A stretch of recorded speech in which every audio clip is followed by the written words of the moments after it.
பரிபூர்ண ஜீவன் அனுதின தியானம் நாள் 22. தலைப்பு: கைவிடாதீர்கள், மேலே பார்த்து வாழுங்கள். வசனம்: கலாத்தியர் 6:9. நன்மை செய்கிறதில் சோர்ந்து போகாமல் இருப்போமாக. நாம் தளர்ந்து போகாதிருந்தால் ஏற்ற காலத்தில் அறுப்போம்.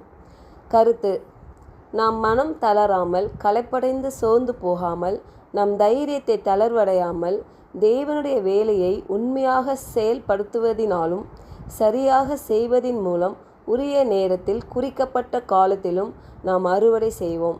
உங்கள் வாழ்க்கை மற்றும் உங்கள் மனம் எவ்வளவு மோசமாக இருந்தாலும் கைவிடாதீர்கள். பிசாசு உங்களிடம் இருந்து திருடிய ஆசீர்வாதமான எல்லையை மீண்டும் பெறுவதற்கு நம் சொந்த திறனில் அல்லாமல் தேவ கிருபையில் எப்பொழுதும் சார்ந்து கொஞ்சம் கொஞ்சமாக மீண்டும் பெறுங்கள். அப்போஸ்தலனாகிய பவுல் கொரிந்தியர் 1 நிருபத்தில் கூறுகிறார்: ஆகையால் எனக்கு பிரியமான சகோதரரே, கர்த்தருக்குள் நீங்கள் படுகிற பிரயாசம் விருதாவாய் இராதென்று அறிந்து, நீங்கள் உறுதிப்பட்டவர்களாயும் அசையாதவர்களாயும் கர்த்தருடைய கிரியையிலே எப்பொழுதும் பெறுகிறவர்களாயும் இருப்பீர்களாக.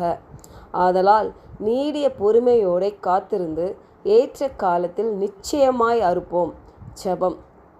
அன்புள்ள தகப்பனே, கர்த்தருடைய வேலையில் எங்கள் உழைப்புக்கு ஏற்ற பலனில்லை என்று தோன்றும்போது கைவிடாமல் உம்மை நோக்கி பார்த்து உம்முடைய அழைப்பின்படி வாழ கிருபை செய்தருளும். கடினமான காலங்களில் தொடர்ந்து நிலைத்திருப்பதற்கும் பலப்படும்படி கர்த்தர் ஒவ்வொருவரையும் ஏற்ற காலத்தில் நன்மைகளை பெறும்படி ஆசீர்வதித்து ஜெபிக்கிறோம்.